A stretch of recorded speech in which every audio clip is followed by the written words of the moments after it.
Micro கிரீன்ஸா? அப்படின்னா என்ன? உடம்புக்கு ரொம்ப சத்தானது, ஈஸியாக வீட்டிலேயே செய்யலாம் அப்படின்னு சொல்லி போட்டிருந்தாங்க. சரி, ட்ரை பண்ணி பார்த்துடலாம். கடுகு, வெந்தயம், கோதுமை இந்த மாதிரி சில பல சீட்ஸை போட்டு தான் இந்த மைக்ரோ கிரீன்ஸ் வளர்க்குறாங்க. ஒரு வாரம் 10 நாள்னு ஒரு ஒரு சீடுக்கு ஏற்ற மாதிரி வளர்ச்சி மாறுபடுது. 3 நாள்லேயே கடுகு நல்லா முளைச்சிருச்சு, எல்லாமே முளைச்சிருச்சு. இது ஃப்ரிட்ஜ் கண்டெய்னரில் வச்சேன். நான் ஒரு ஐடியா பண்ணி வச்சேன்.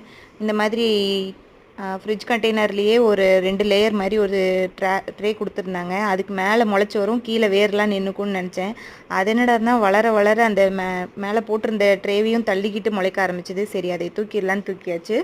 அப்பப்போ ஸ்ப்ரே மட்டும் பண்ணி விட்டுட்டு இருந்தேன். இது 5 நாளுக்கு அப்புறம் இந்த அளவுக்கு வளர்ந்துருந்தது. ஒரு வாரம் ஆனதையுமே நல்லா ஃபுல்லாக அந்த மூடி வரைக்குமே வளர்ந்துருச்சு. சரி, உடனே ரொம்ப தைரியமாயிடுச்சு. அடுத்து வெந்தயத்தையும் ட்ரை பண்ணலான்னு அது ஒரு 3 நாள் ஊற வச்சேன். லேசாக முளைச்சிருந்தது.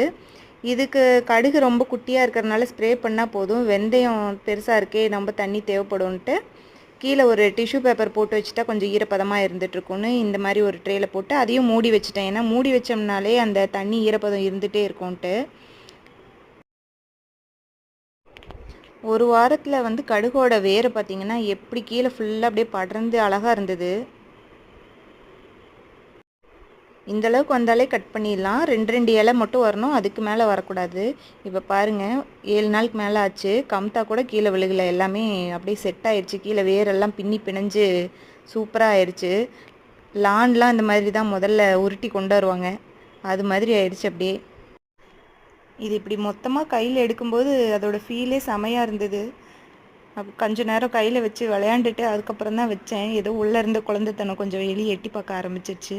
சின்ன வயசு ஞாபகம்லாம் வந்துருச்சு. ஏன்னா ஸ்கூலில் நாங்கள் போய் சேர்ந்தப்போ தான் அந்த கார்டனில் லான் போடுறதுக்காக இதே மாதிரி தான் அப்படியே ரோல் பண்ணி கொண்டு வந்திருந்தாங்க, கட் பண்ணி அதை அப்படியே சும்மா விரித்து போட்டு வச்சுட்டு போயிட்டாங்க. கொஞ்சம் நாளில் ஃபுல்லாக அப்படியே ஸ்ப்ரெட் ஆகி வளர்ந்துருந்தது. இது என்னமோ இதை பார்த்தோன்னே அப்படியே அந்த கார்பெட் மாதிரி விரித்து போட்ட லான் ஞாபகம் வந்துருச்சு. இதோட வேறு பாருங்களேன் எப்படி அழகாக வந்திருக்குன்னு. சரி போதும்ன்ட்டு இதுக்கப்புறம் கட் பண்ணி போட்டுடலான்ட்டு எடுத்து கட் பண்ணி பவுலில் போட ஆரம்பித்தேன். அது ரொம்ப நேரம் எடுத்துதுங்க. இதில் நம்ம சேலட் செய்யலாம், இல்லைன்னா பருப்பில் போடலாம். நான் தோசையில் கூட போடலாமான்னு ஒரு ஐடியா வச்சுருந்தேன். இந்த அளவுக்கு கிடச்சிருக்கு. மீதி பாருங்கள், அந்த முளைச்சிருந்ததுலேருந்து கடுகோட தோல் மட்டும் இப்படி தனித்தனியாக வந்திருந்தது. இந்த வேரை நம்ம தூக்கி டஸ்ட்பினில் போட்டுற வேண்டியதுதான். சரி, வெந்தயம் என்ன ஆச்சுன்றதை பார்த்துடலாம். வெந்தயத்துக்கு என்ன பிரச்சனையோ தெரில, பாதி அழுகி போச்சு. சரி, இது வேலைக்காகாதுன்னு தூக்கி டஸ்ட்பினில் போட்டாச்சு.